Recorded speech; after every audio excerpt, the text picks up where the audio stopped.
నమస్తే, welcome to Disha TV. Telangana రాజకీయాల్లో ఇప్పుడు ఒక ఆసక్తికరమైన చర్చ నడుస్తుంది. క్రమశిక్షణకు, క్యాడర్ బలగానికి మారుపేరుగా చెప్పుకునే భారతీయ జనతా పార్టీలో ఇప్పుడు అంతర్గత పోరు రోజురోజుకు ముదురుతుంది.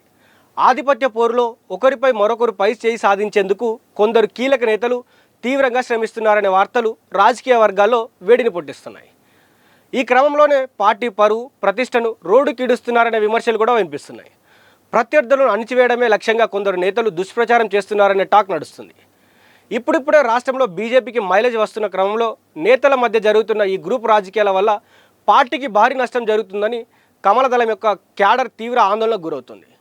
కేంద్ర నాయకత్వం వెంటనే స్పందించి ఈ సమస్యను పరిష్కరించాలని కార్యకర్తలు కోరుతున్నారు. అసలు వివాదం ఎవరి మధ్య నడుస్తుందంటే పార్టీలో పాత కొత్త నేతల మధ్య చాలా కాలంగా ఒక కోల్డ్ వార్ నడుస్తుంది.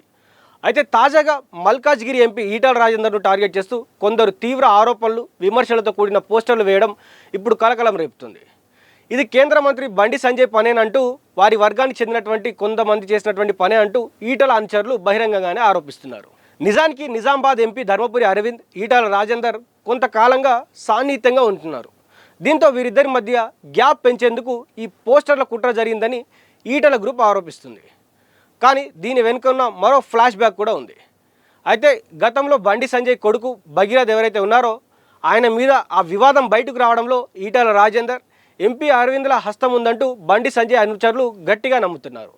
అయితే బండి సంజయ్ రాష్ట్ర అధ్యక్ష పదవి నుంచి దిగిపోవడానికి కూడా పరోక్షంగా వీరే కారణం అంటూ వారి యొక్క ఆరోపణ. ఈ పాత కక్షల నేపథ్యంలోనే ఇప్పుడు ఈ ముగ్గురు కీలక నేతల మధ్య వివాదం మరింత ముదిరినట్టు పార్టీ వర్గాలు చెప్తున్నాయి.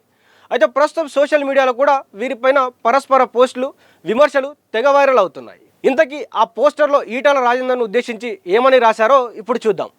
ఈటల ఏడుపే బీజేపీకి శాపం, రాష్ట్ర అధ్యక్ష పదవి రాలేదని ఏడుపు, సీఎం అభ్యర్థిగా ప్రకటించలేదని ఏడుపు, కేంద్ర మంత్రి పదవి రాలేదని ఏడుపు. 2 చోట్ల ఎమ్మెల్యేగా పోటీ చేసే అవకాశం ఇచ్చింది బీజేపీ పార్టీ. ఓడిపోయిన మల్కాజ్గిరి ఎంపీ టికెట్ ఇచ్చింది బీజేపీ. మోడీ నాయకత్వంలో గెలిచిన నా ఇమేజ్తోనే గెలిచాను అనడం ఇదేం రాజకీయం యొక్క నైతికత అంటూ ఆ పోస్టర్లో ఘాటుగా ప్రశ్నించారు. అంతేకాదు బీసీ నాయకులు ఎదుగుతుంటే అసహనం ఎందుకు, ఇందూరు బిడ్డ ఎంపీ అరవింద్కు వస్తున్న ఆదరణ చూసి కడుపు మంట ఎందుకు, నేనే బీసీ నాయకుడిని, నేనే ప్రత్యామ్నాయం అనుకుంటూ ఆ భ్రమ నుంచి బయటికి రా ఈటల అంటూ కూడా బీజేపీ నీకు ఎన్నో అవకాశాలు ఇచ్చింది అంటూ ఆ పోస్టర్లో రాసుకొచ్చారు. ఈ పోస్టర్ల వ్యవహారం ఇప్పుడు రాష్ట్ర వ్యాప్తంగా సంచలనంగా మారింది. మరి ఈ ఆధిపత్య పోరు అకస్మాత్తుగా ఇప్పుడు ఎందుకు ఇంతలా పెరిగిందంటే దీని వెనుక ఢిల్లీ లెక్కలు ఉన్నాయనే చర్చ నడుస్తుంది. గతంలో బండి సంజయ్ను కేంద్ర మంత్రి వర్గంలోకి తీసుకునే క్రమంలో తమకు కూడా పదవి వస్తుందని ఈటల రాజేందర్, ఎంపీ అరవింద్, డీకే అరుణ లాంటి నేతలు భావించారు. అయితే తీరా బండి సంజయ్కి మాత్రమే అవకాశం దక్కడంతో వారంతా తీవ్ర నిరాశ చెందారు. ఆ తర్వాత రాష్ట్ర అధ్యక్ష పదవి కోసమైనా తమకు ఛాన్స్ వస్తుందని ఆశపడ్డారు. కానీ అది కూడా సాధ్యం కాలేదు. అయితే త్వరలోనే కేంద్ర మంత్రివర్గ విస్తరణ ఉండబోతుందనే ఒక బలమైన టాక్ పొలిటికల్ సర్కిల్లో నడుస్తుంది. రాజ్యసభ ఎన్నికల అనంతరం ఈ నెలాఖరున లేదా వచ్చే నెల మొదటి వారంలో ఈ విస్తరణ ఉండే అవకాశం ఉంది. అయితే తెలంగాణ నుండి మరొకరికి కేంద్ర మంత్రి పదవి వచ్చే ఛాన్స్ ఉందని ప్రచారం జరుగుతుండడంతో ఎంపీలు ఎవరికి వారు ఢిల్లీ స్థాయిలో గట్టి ప్రయత్నాలు మొదలుపెట్టారు. మహిళా కోటాలో డీకే అరుణ, ఎస్టీ కోటాలో గోడం నగేష్, అలాగే బీసీ కోటాలో డాక్టర్ లక్ష్మణ్, ఈటల రాజేందర్, అరవింద్లు రేసులో ఉన్నారు. ఈ పదవిని దక్కించుకునేందుకే ఈ క్రమంలోనే గ్రూప్ రాజకీయాలు, అంతర్గత కుమ్ములాటలు మరింత పెరిగాయని పార్టీలో చర్చ జరుగుతుంది. ఇక ఈటల రాజేందర్కు వ్యతిరేకంగా పోస్టర్లు వెలిసిన నేపథ్యంలో పార్టీలోని మిగతా నేతలందరూ అలర్ట్ అయ్యారు. అయితే బీజేపీ నేత మహేశ్వర్ రెడ్డితో పాటు మిగతా బీజేపీ ఎమ్మెల్యేలు, ఎమ్మెల్సీలు కలిసి ఒక సంయుక్త ప్రకటన విడుదల చేశారు.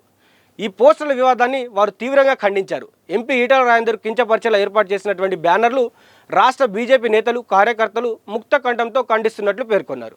ఇది కేవలం ఒక నాయకుడి పైన జరిగిన వ్యక్తిగత దాడి మాత్రమే కాదని, తెలంగాణ బీజేపీ వేగంగా ఎదుగుతుండడం చూసి భయపడుతున్న ప్రత్యర్థి రాజకీయ శక్తుల కుట్ర అని వారు అభివర్ణించారు.